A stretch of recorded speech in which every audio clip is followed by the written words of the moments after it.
What's happening, guys? Welcome to Let's Talk Comics, and today we are going to talk about Terminal. This is the new book from Robert Kirkman. Him and Joe Casey have teamed up to bring us this new book that's supposed to be in the vein of 90s X-Men. They've got Andy Kubert working with them. We see right here on the cover, on the inside, Terminal, created by Robert Kirkman, Joe Casey, Andy Kubert, David Finch, and Arthur Adams. Apparently they're going to have a rotating cast on art. All three of these names, Kubert, Finch, Adams, really big names, really great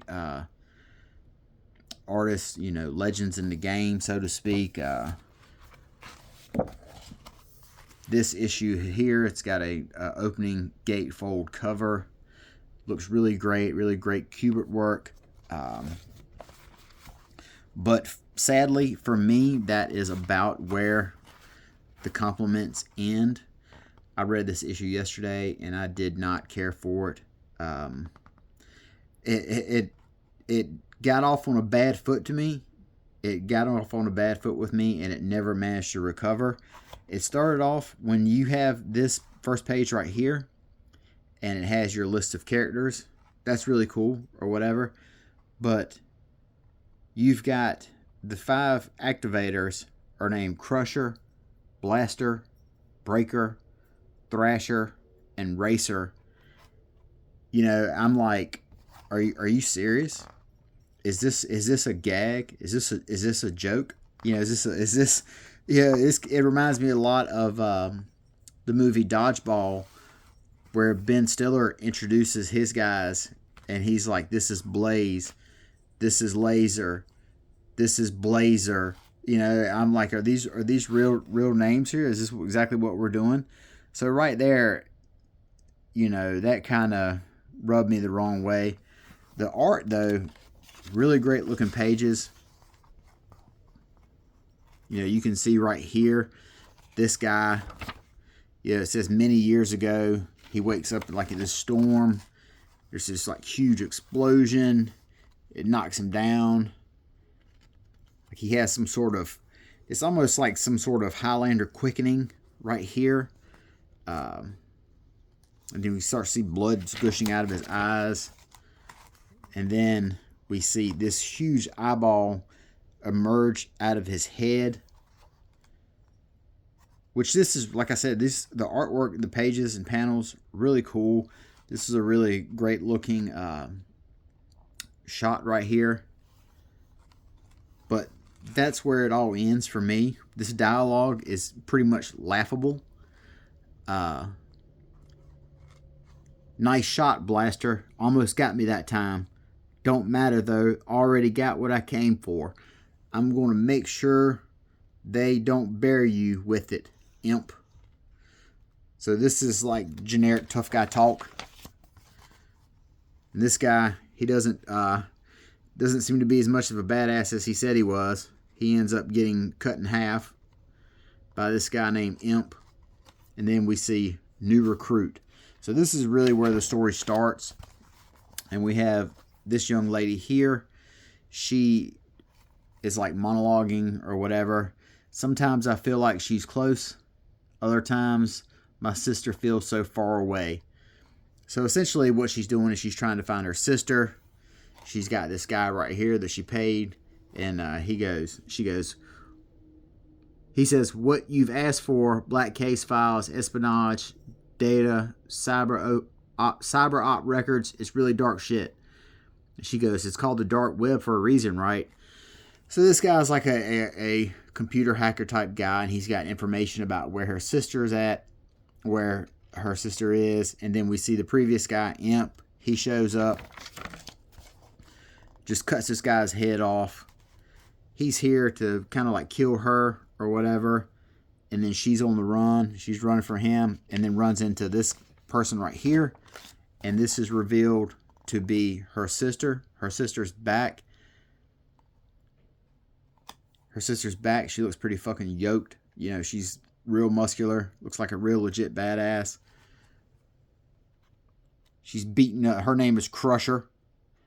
She beats up Imp.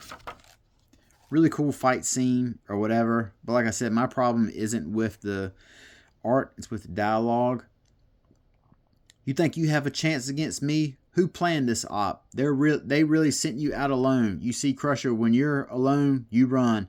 Has my reputation diminished? Ask your friend Blaster how I am on my own. So he's telling her that he killed Blaster. She says, oh, it was you? Yeah, spoilers. Hell yeah. It was me, my first solo kill. Are you proud? Ha ha. So they kind of have, like if you've read, I guess I can go ahead and sum it up. If you've read any X-Men comic from the 90s, you've basically read this. You know, these are sisters reunited. They go to like this base and they meet this guy right here. She says, main house this way. We've got a room ready for you. So this is like the, you know, like if you ever watched Magnum P.I., I guess this guy's kind of like Higgins. Then we meet this guy again. He's telling everybody about, you know, he's just like exposition. He's telling everybody what they're doing here. And we see his eye is all scarred up and over.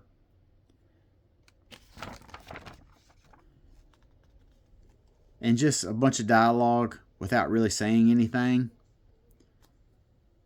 And then this is the one big reveal right here. A huge eyeball. Now, the eyeball was talking somehow.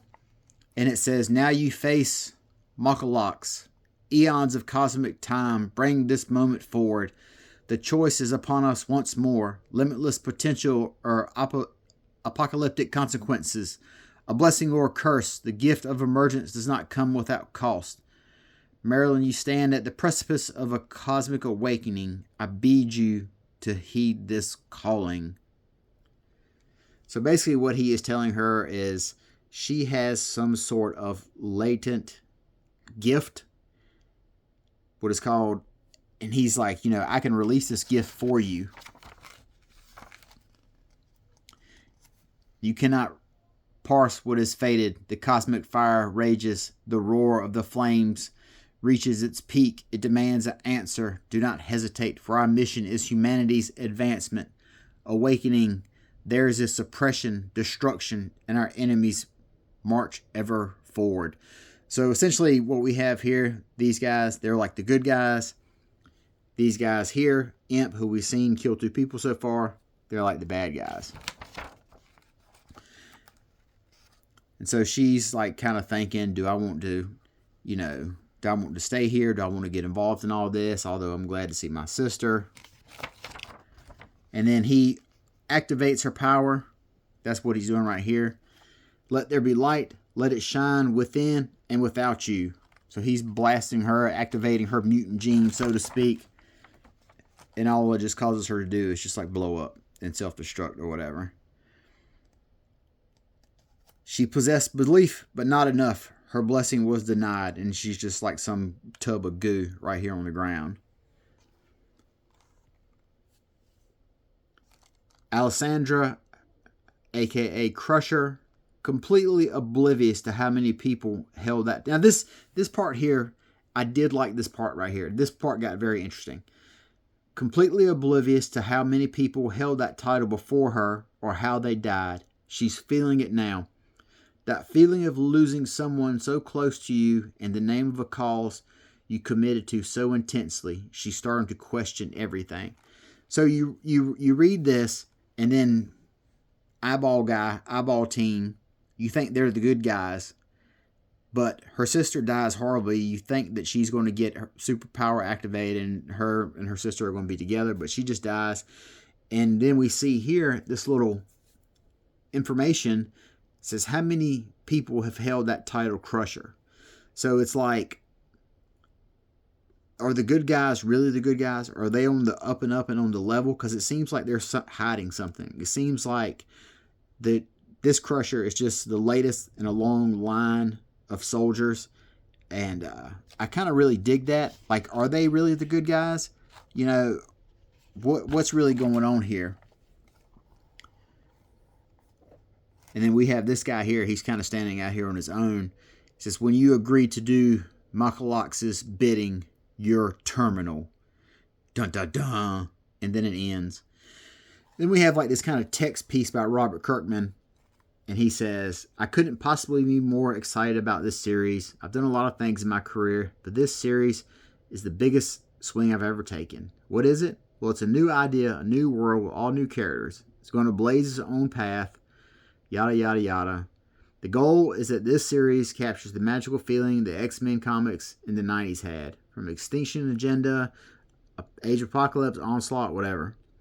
Massive cast, intertwining stories, shocking reveals along the way. An indisputable historic era of comics right there. At the same time, I've been having a lot of fun writing Void Rivals. It's really the first time since Invincible and Walking Dead that I've written a comic series that way. As Skinbreaker, Oblivion Song, blah, blah, blah, blah, all had planned runs. So with this series, I'm not only writing it as an open-ended series, but I'm also trying to build an entire universe in one series, much like we did in Invincible. Then he says he's got Joe Casey here helping him out. Then he talks about the artwork. You know, he's got Kubert, Adams, David Finch, or whatever. That's the core creative team. This series is going to be around for a good long time, so buckle up and get ready for a long journey ahead. Then we just got kind of like some layouts and stuff like that. But like I said, I am not totally sold on this book. So I commented on a post that I wasn't really sold on it, and the guy said, well, you know, it takes time to build this stuff. You know, maybe I need to wait for a trade paperback or a hardcover, you know, something to collect it, because each issue is $5, you know. Do I really want to give, and like I said, do I really want to give $5, $6 an issue to a book that has a cast of characters named Crusher, Blaster, Breaker, Thrasher, and Racer? You know, I don't know. You know, I'm always willing to take a try on something new, but if I want 90s X-Men, then I can just, you know, I've got 2 short boxes full of X-Men comics that I can read. I do like the creative team of Kubert, Finch, and Adams. The Kirkman writing, you know, of course I can't tell how much is Kirkman and how much is Joe Casey, but it kind of does leave a lot to be desired. People don't really seem to have any person. Of course, we don't really see anybody do anything in this issue. Everyone just kind of talks about mysterious stuff. So you don't really have any idea what one person does versus another person, you know, because the issue doesn't really explore any of that. You see more from allegedly the bad guys. Imp is probably the most prominent person, and all it shows is he's a psychopath. That's the only thing we see out of the Awoken and the Activators. You know, we see that Imp just likes to kill people, and he thinks it's super cool or whatever. I am going to give this book the benefit of the doubt. I'm probably going to pick up the next 2 or 3 issues and try and see what happens. This first issue, if I had to summarize it, I would say it's a bunch of people talking and not doing anything, just alluding to stuff. I understand it's just the first issue and there's a lot more to go, but you got to give somebody a hook. In 2026, there's so many books out there on the market right now. You got to give somebody a hook, man. You got to give somebody a reason to come back. And the artwork of Andy Kubert is really not enough to get me to come back. But I'm going to give this book a benefit of the doubt. Kirkman has been on a downslope for me recently, so I'm going to kind of stick with it a little bit. He talks a big game, but rarely delivers. You know, I know I'm in the minority of saying that he's like a one-trick pony at this point, but I'm going to give this a shot and stick around for a handful of issues. Hopefully it picks up for me. But I have seen tons of people buying it. I've seen tons of people buying this book and posting that they bought it. But every single one of them that has bought it and posted it, they just talk about what covers they got out of the blind bag. I have not seen any one person talk about anything that's on the inside, any of the story. So it seems to be 100% blind bag driven right now, which is not really where you want to be. If you picked this issue up, hopefully you enjoyed it more than I did. Hopefully there's something there for you. I'm going to keep reading it. Maybe 3 or 4 issues. We'll see how it goes. If not, it's on thin ice right after issue 1. So I have no problems about dropping this. But that is my thoughts on Terminal. Hopefully you guys got more out of it than I did. Until next time, talk to you guys later. Have a good day, and bye-bye.